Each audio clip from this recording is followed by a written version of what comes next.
Hello friends, welcome back to CG job education. दोस्तों, आपका पर्यावरण शिक्षण शास्त्र का यह तीसरा वीडियो है। इसमें भी हम 20 महत्वपूर्ण एमसीक्यूज जो कि आपके सीजी टेट की परीक्षा में पूछा गया था उन्हीं का समावेश किए हैं। तो चलिए बिल्कुल देर न करते हुए हम शुरू करते हैं। देखिए, प्रश्न क्रमांक 41 है दोस्तों। विश्व स्वास्थ्य दिवस मनाया जाता है। कब मनाया जाता है? प्रत्येक वर्ष 8 मई को, ब प्रत्येक वर्ष 7 अप्रैल को, स प्रत्येक वर्ष 31 मई को, या द प्रत्येक वर्ष 4 जून को। देखिए, विश्व स्वास्थ्य दिवस प्रत्येक वर्ष आपका 7 अप्रैल को मनाया जाता है। ठीक है दोस्तों, चलिए अगले प्रश्न की तरफ हम बढ़ते हैं। प्रश्न क्रमांक 42 है। देखिए, प्रश्न 42 क्या कहता है? गर्मी के दिनों में गंदे जल वाले तालाबों की जो मछलियां हैं मरकर तैरने का कारण निम्न में से क्या है? अर्थात गर्मी के दिनों में जो गंदे जल होते हैं, गंदे पानी की जो मछलियां हैं मर जाती है और ऊपर में तैरने लगता है। तो इसका क्या कारण है? तालाब के गंदे पानी में गंदे जल की अधिकता, तालाब के पानी के तापमान में अधिकता, तालाब के पानी में ऑक्सीजन की मात्रा में कमी, या द उपरोक्त सभी। तो इसका जो उत्तर हो जाएगा दोस्तों, तालाब के पानी में ऑक्सीजन की कमी, जिसके वजह से पानी में जो मछलियां हैं मर जाती है गंदे पानी में। अगले प्रश्न की तरफ हम बढ़े तो प्रश्न क्रमांक 43वां है दोस्तों। देखिए, प्रश्न क्रमांक 43 क्या है हमारा? तो किसान द्वारा फसल बोने से पूर्व खेत की जुताई किए जाने का कारण निम्न में से क्या है?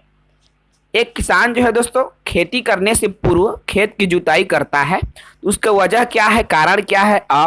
मृदा को उलट पुलट करना, ब मृदा के कणों के मध्य वायु के लिए स्थान बनाना, या स मृदा के कणों के मध्य जल के लिए स्थान बनाना, या द मृदा के कणों के मध्य सूक्ष्म जीवों के रहने के लिए स्थान बनाना। तो इसका जो उत्तर है दोस्तों आपका हो जाएगा ब, अर्थात मृदा के कणों के मध्य वायु के लिए स्थान बनाना।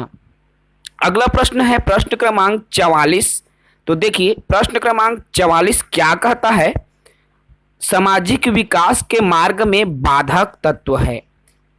श्रम विभाजन, ब शिक्षा का अधिकार, स सांप्रदायिकता, या द सहकारिता। तो जी इसका उत्तर हो जाएगा दोस्तों स सांप्रदायिकता सामाजिक विकास के मार्ग में बाधक है।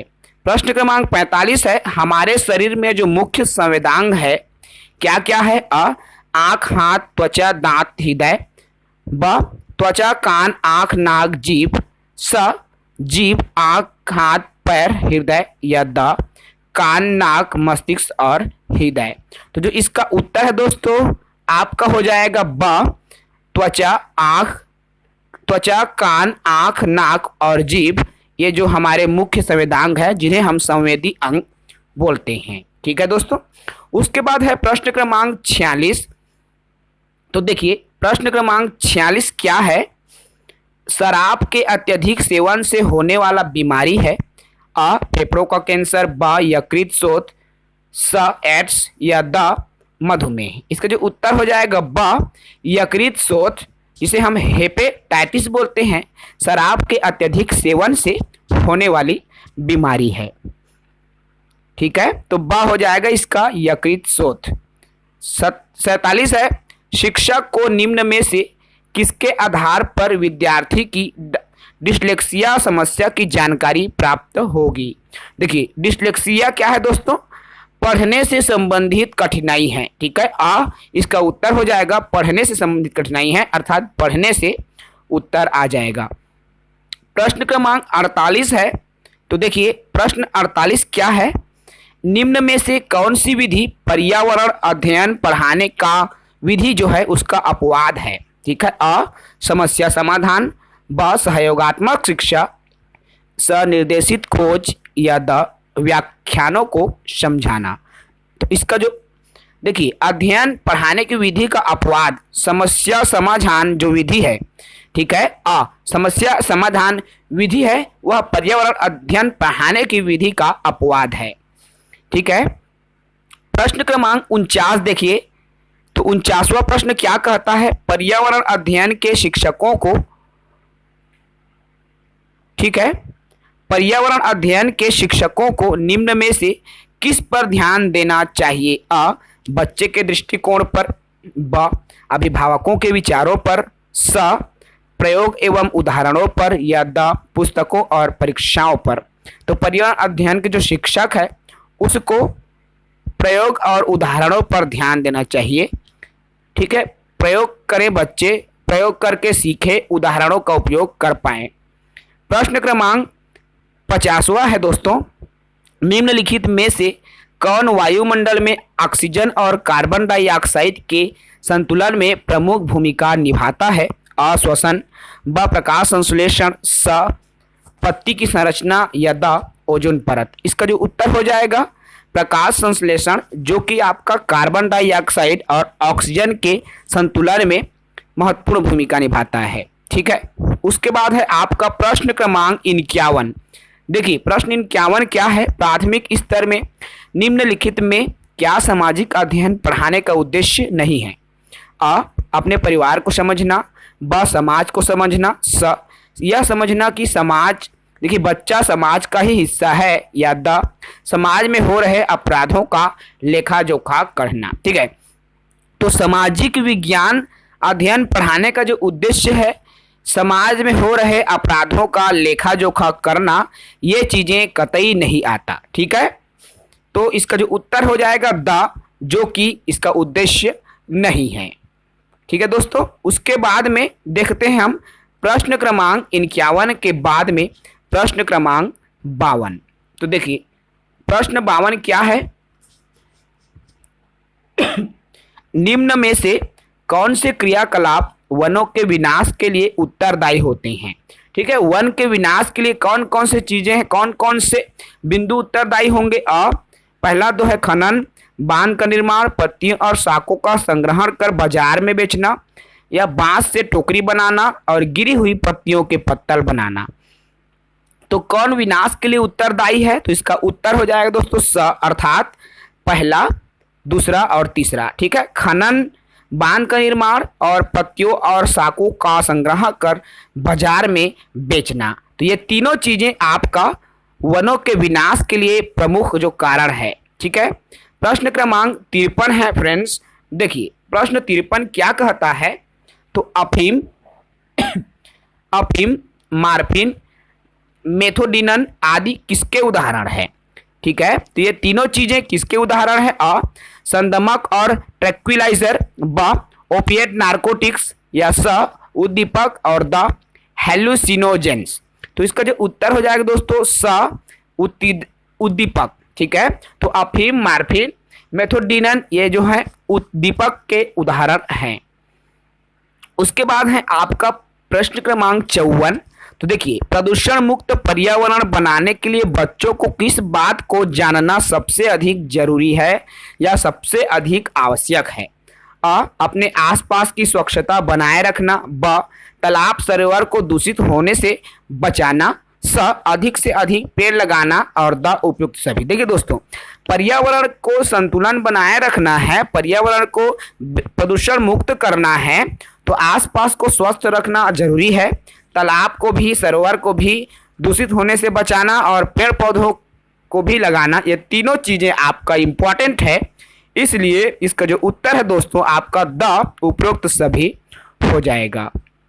अगला है प्रश्न क्रमांक 55। प्रश्न 55 क्या कहता है, देखो एक भोजन संस्तर से दूसरे भोजन संस्तर में स्थानांतरित होने वाली जो ऊर्जा का प्रतिशत है, तो यह दो है दोस्तों स। देखिए अ 20%, ब 30%, स 10% और द 5%। तो इसका जो उत्तर है स हो जाएगा 10%। देखिए सूर्य से ऊर्जा 100% निकलता है, लेकिन भोजन संस्करण में 10% ही ऊर्जा स्थानांतरित होता है। क्लियर है? चलिए अगले प्रश्न की तरफ बढ़े। तो प्रश्न क्रमांक 56 है दोस्तों, पर्यावरण अध्ययन ईवीएस की पाठ्य पुस्तकों में विभिन्न प्रकरणों में करके देखो और पता लगाओ खंड को शामिल करने का उद्देश्य बताना है। करके देखो अर्थात प्रत्यक्ष चीजें, तो उनका क्या उद्देश्य है? प्रत्यक्ष हस्तपरक अनुभव उपलब्ध कराना, परीक्षा में निष्पादन को सुधारना, वैज्ञानिक शब्दावली की परिभाषाएं सीखना और घर में विद्यार्थियों को व्यस्त रखना। ये तो आएगा नहीं दोस्तों। वैज्ञानिक केवल शब्दावली अर्थात डिक्शनरी सीखना ही जरूरी नहीं है। क्लियर है? परीक्षा के संबंध में पर्यावरण में करके देखो, और सिर्फ परीक्षा की ही दृष्टि से ये भी नहीं है। तो इसका जो उत्तर हो जाएगा दोस्तों, हस्तपरक कौशल या हस्तपरक अनुभव उपलब्ध कराना। हस्तपरक स्वयं करके, ठीक है। तो चाहे जैसे आप प्रोजेक्ट बना रहे हैं पर्यावरण से रिलेटेड, तो स्वयं करके बनाएं। कुछ भी चीजें आप कर रहे हैं ना। उसके बाद है प्रश्न क्रमांक 57। तो देखिए 57 प्रश्न क्या है? एक शिक्षक को उर्वरक द्वारा भूजल के प्रदूषण की शिक्षा बच्चों को देनी है, तो वह निम्न में से किसका नाम बताएगा? भूजल के प्रदूषण की शिक्षा देना है तो अ अमोनियाकल उर्वरक, ब नाइट्रेट उर्वरक, स पोटेशिक उर्वरक या द कंपोसेंट उर्वरक।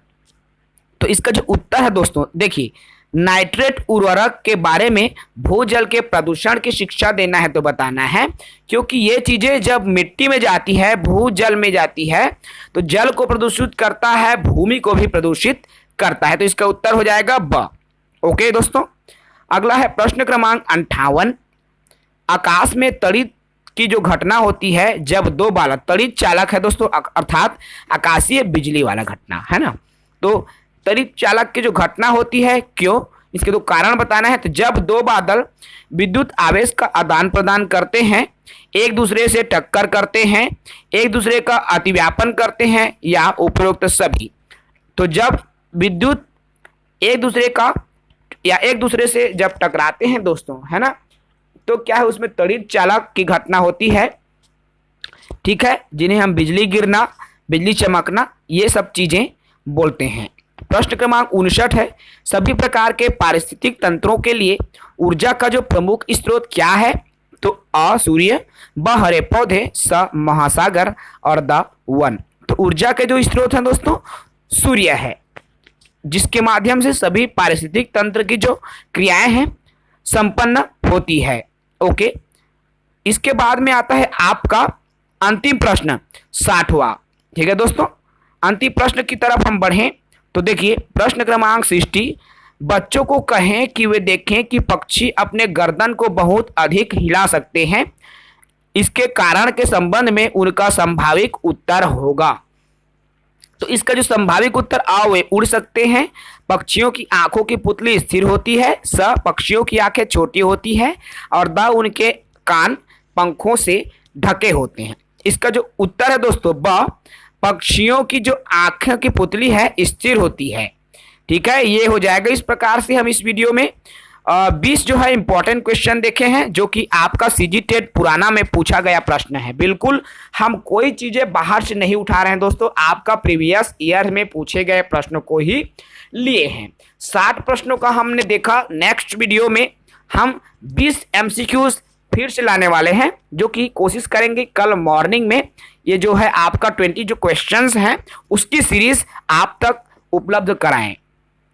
अभी तक आपने हमारे चैनल को सब्सक्राइब नहीं किया है दोस्तों, सब्सक्राइब जरूर करें और प्लीज़ विनती है आप अपने फ्रेंड्स को भी शेयर करें, क्योंकि यदि आप शेयर करेंगे हमारे जो व्यूअर ज़्यादा आएंगे, तब हमें भी अच्छा लगेगा और हम भी एक्टिव हो करके, पॉजिटिव हो करके वीडियोस बनाएंगे। तो इस वीडियो में इतना ही। जय हिंद, जय भारत, जय छत्तीसगढ़।